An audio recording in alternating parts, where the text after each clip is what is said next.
दोस्तों, आपको अगर अपने सपनों को पूरा करना है तो दो चीजें सबसे ज्यादा मायने रखती हैं। पहली है आपकी मेहनत और दूसरी है किस्मत। मेहनत क्यों करना है ये तो आप जानते ही हैं, लेकिन यहाँ किस्मत इसलिए जरूरी है क्योंकि आप मेहनत पूरे दिल से करते हैं, लेकिन किसी मोड़ पर आकर आपकी किस्मत आपको धोखा दे जाती है और आप वहाँ नहीं पहुँच पाते जहाँ आप पहुँचना चाहते हैं।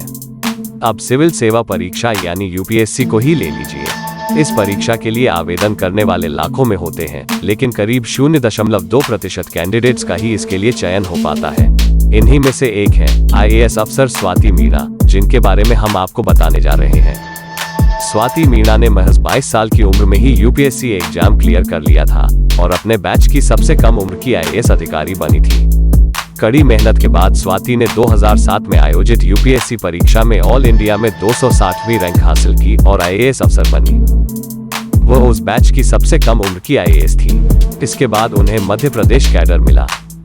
आईएएस अफसर स्वाति मीणा एक निडर और दबंग अफसर के रूप में जानी जाती हैं और मध्य प्रदेश के मंडला में पोस्टिंग के दौरान खनन माफियाओं पर उन्होंने कार्रवाई की। जब स्वाति मीणा मंडला में कलेक्टर बनकर पहुंची तो खनन माफिया के बारे में कई विभागों से शिकायत मिली, जिसके आधार पर उन्होंने कार्रवाई की। इसके बाद से खनन माफिया खौफ खाने लगे। यही नहीं, जब वे मध्य प्रदेश के खंडवा में थी तब उन्हें एक बड़ी चुनौती का सामना करना पड़ा। उस वक्त जब सिमी के मारे गए आतंकियों का शव जब उनके क्षेत्र में पहुंचा तो उपद्रवी तत्वों ने हंगामा करने की कोशिश की, लेकिन प्रशासन के साथ मिलकर स्वाति मीणा ने ये चुनौतीपूर्ण काम भी आसानी से पार कर लिया था। राजस्थान के अजमेर में जन्मी स्वाति की मां हमेशा से चाहती थी कि वे डॉक्टर बने, लेकिन जब उनकी मां की एक कजिन अधिकारी बनी तो उसे देखकर ही स्वाति ने आईपीएस अफसर बनने का दृढ़ निश्चय कर लिया।